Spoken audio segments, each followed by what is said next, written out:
Esmu Caurlaišu postenī un es braucu mājās. Mājas man ir Jūrmalā, taču tā kā man ir testa auto, ja kāds domā, ka Jūrmalā un Latvijā viss mierīgi, nē, mums ir īpašā režīma zona, kur rakstīts īpašā režīma zona, nostiprināta arī dažādos aktos. Aktos gan ir paredzēts,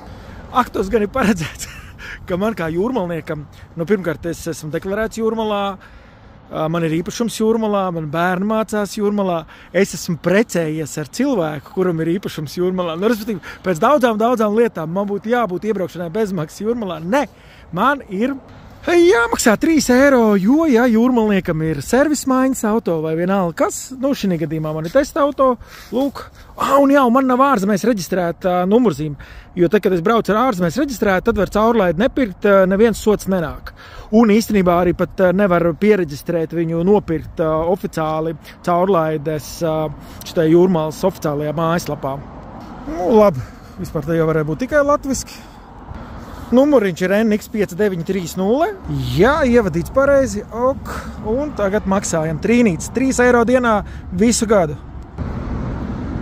Gaidam, kas mums notiks ar savienojumu. Apstiprināts. Ok, tad vēl mums ir iznāca mūsu caurlaide, un es vēl paprasīšu bankas čeku, lai man iedod.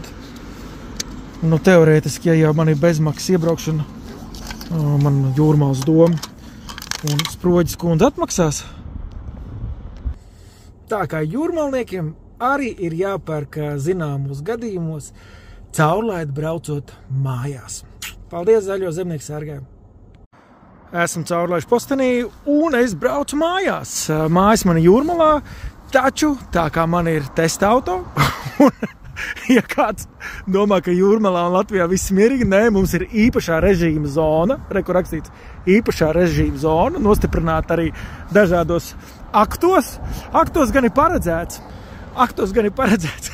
ka man kā jūrmalniekam, pirmkārt es esmu deklarēts Jūrmalā, man ir īpašums Jūrmalā, man bērni mācās Jūrmalā, es esmu precējies ar cilvēku, kuram ir īpašums Jūrmalā. Respektīvi, pēc daudzām lietām man būtu jābūt iebraukšanai bezmaksas Jūrmalā. Ne, man ir jāmaksā 3 eiro, jo, ja jūrmalniekam ir servismaiņas auto vai vienalga kas, šī gadījumā man ir testa auto, lūk, un jau man nav ārzemēs reģistrēta numurzīme, jo tad, kad es braucu ar ārzemēs reģistrēt, tad var caurlaidi nepirkt, neviens sots nenāk. Un īstenībā arī pat nevar piereģistrēt viņu nopirkt oficiāli caurlaides šitai Jūrmalas oficiālajā mājaslapā. Labi, vispār te jau varēja būt tikai latviski. Numuriņš ir NX5.